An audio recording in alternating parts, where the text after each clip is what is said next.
High guys, കൃഷിയുടെ പുതിയൊരു വീഡിയോയിലേക്ക് ഏവർക്കും സ്വാഗതം. അപ്പൊ നമ്മളെ ഇന്നത്തെ വീഡിയോ എന്ന് പറയുന്നത് നമ്മളെ മത്തന്റെ രോഗങ്ങളെ പറ്റിയാണ് നോക്കാൻ പോണത്. അപ്പൊ മെയിൻ ആയിട്ട് മത്തനിൽ കേരളത്തിൽ വന്ന രോഗങ്ങൾ എന്ന് പറയുന്നത് powdery mildew, downy mildew, Fusarium wilt, anthracnose, fruit rote.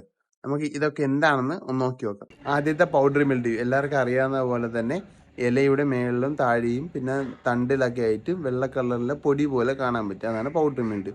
അടുത്തതെന്ന് പറയുമ്പോൾ ഡൗണി മിൽഡ്യൂ. ഡൗണി മിൽഡ്യൂ എന്ന് പറയുമ്പം ചെറുതായിട്ടൊരു അഴുവിയ പോലെ ചെറുതായിട്ട് റൗണ്ട് കളറിൽ വന്നതിന് ശേഷം അവിടെ മഞ്ഞ കളറായി പിന്നെ അത് ഹോള വീഴാൻ ചാൻസ് കൂടുതലാണ്. അടുത്ത ഫ്രൂട്ട് റോട്ട് എന്ന് പറയുമ്പം ചെറുതായിട്ട് ഒരു സൈഡ് അഴുവിയതിന് ശേഷം അവിടെ പൂ പോലെ വരും, അതായത് പൂപ്പലടിയൂലേ അതുപോലെ വെള്ള കളറിൽ നമുക്ക് കാണാൻ സാധിക്കും. അതാണ് ഫ്രൂട്ട് റോട്ട്. അടുത്ത ഫിസേറിയം വെൽറ്റ് എന്താന്ന് വെച്ചാൽ നമ്മൾ ആ ചെടി ചെറുതായിട്ട് ക്ഷീണം വന്നതിന് ശേഷം നല്ല രീതിയിൽ വാടിപ്പോവും. അത് കാരണം നമുക്ക് ഫ്രൂട്ട് ഒന്നും കിട്ടാതാവും. അടുത്ത ആന്ത്രക്നോസിൽ എന്ന് പറയുമ്പോൾ ഇലയിൽ കരിഞ്ഞ രീതിയിൽ നമുക്ക് കാണാൻ സാധിക്കും. ഇടയ്ക്കിടയ്ക്കായിട്ട് കരിഞ്ഞ രീതിയിൽ കാണാൻ സാധിക്കും.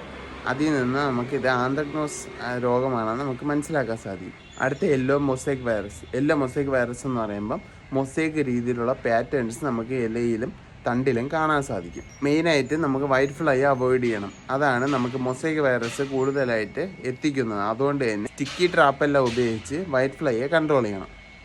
കൂടാതെ പൗഡറി മിൽഡ്യൂക്കും ഡൗണി മിൽഡ്യൂക്കും ആവശ്യമായിട്ടുള്ള ഫംഗിസൈഡ് എല്ലാം ഉപയോഗിച്ച് നമുക്ക് ഇതിനെ കൺട്രോൾ ചെയ്യാവുന്നതാണ്. കൂടാതെ രോഗം ബാധിച്ച ചെടികളെല്ലാം നമുക്ക് ഫീൽഡിൽ നിന്നും മാറ്റിക്കഴിഞ്ഞാൽ ഒരു പരിധി വരെ നമുക്ക് അതിൽ നിന്നും പ്രതിവിധി ഉണ്ടാക്കാവുന്നതാണ്. അപ്പോൾ പുതിയൊരു വീഡിയോയിൽ ഉടനെ തന്നെ കാണാം. ബൈ.